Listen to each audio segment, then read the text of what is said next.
Hello, I'm Alan Rossner, and I'm from Clarkson University, and I'm the principal investigator of an interesting project. The project title is Demonstration of a Long-Term Sampling Approach for Distinguishing Sources of Volatile Organic Compounds in Indoor Air. Clarkson University is partnering with CH2M Hill to work at a site in Yorktown, Virginia. Our role here is to demonstrate and validate this new sampling method. And today I'd like to talk about the key aspects of our project, benefits, and in the end, summarize what we hope to show. The benefit of this project is to look at long-term sampling, 14, maybe as many as 21 days, as opposed to a 24-hour day. Long-term sampling gives us a better characterization of exposure in the indoor environment, and thus a better understanding of the potential risk to occupants in the building. Now let's take a closer look at the technology and the specifics of the project. We will be monitoring with really three different systems: a 24-hour canister, a 14-day canister, and then a diffusion tube. As we take a look at this technology, the benefit is this flow controller.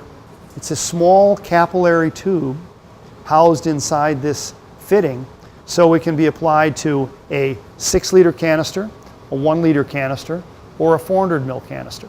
If we want to sample for days, we're going to put it on the 6-liter canister. If we want to sample for only 8 hours because we have a concern for short-term, or 4 hours, we could look at the 400 ml canister. It can easily transfer to each one of these, and we have the ability then to monitor at different time frames. An important part of any canister sampling is canister cleaning. They need to be cleaned with ultra-high purity nitrogen and cycled through a number of times.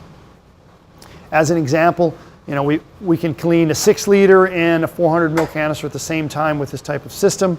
Of course, we would heat it and put it in an oven and drive up the temperature.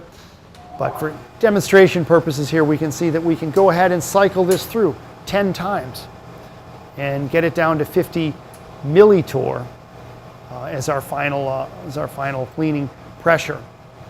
When deploying the equipment in the field, it's important to identify locations that are representative of exposure to the individuals who are occupying the building, and in this case, that reflect the vapor intrusion or the potential vapor intrusion problem. After sampling, all the canisters need to be pressurized to allow for analysis. After sampling and pressurization, we then will be analyzing the canisters with a GC mass spec and preparing the samples with a pre-concentrator.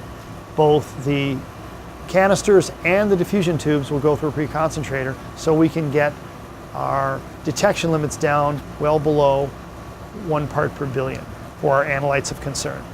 This chart shows our sampling approach, where we're going to look at 14-day samplers with a capillary canister, a traditional canister, 24 hours with a diaphragm flow controller, and then the diffusion tubes for two diffusion tubes, 7 days each. And then of course we'll be taking some background samples in the ambient air. In the early 2000s, this method was published as a research method. And it's really moved now over the last decade from a research to a commercial product. And it's available and being used, and this full-scale demonstration will allow us to look at how well it can be used for vapor intrusion. Now that we've looked at the technology of the canister and the different flow controllers, in preparation for the field study and looking at the long-term monitoring in buildings, we've done a significant amount of work in the laboratory to validate the capillary flow controller. We've looked at relative humidity, temperature, wind speed, different concentrations, peak concentrations, as well as different times, 4 hours, 24 hours, and so forth. And that has provided us some excellent data and looked at the overall bias, accuracy, and the percent recovery from the canisters.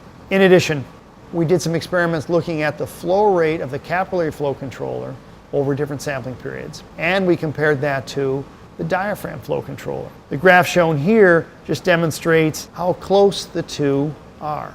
And there's no statistical difference between the capillary flow controller and the diaphragm flow controller. One key objective of this project is a cost analysis of the new sampling method. So we will be looking at the material cost, the sampling cost, the laboratory costs, and the overall operation of a capillary sampling system versus the diaphragm sampling system. That will allow us to look at not only how well things perform, but also does it save the individuals who are doing the sampling money. Finally, this is the milestones for our project. We're finalizing the site selection memo and the demonstration plan, and shortly we'll begin the field testing. If you have any questions about what you've seen today, please contact me at Clarkson University. My email is rossner@clarkson.edu. Thank you for watching.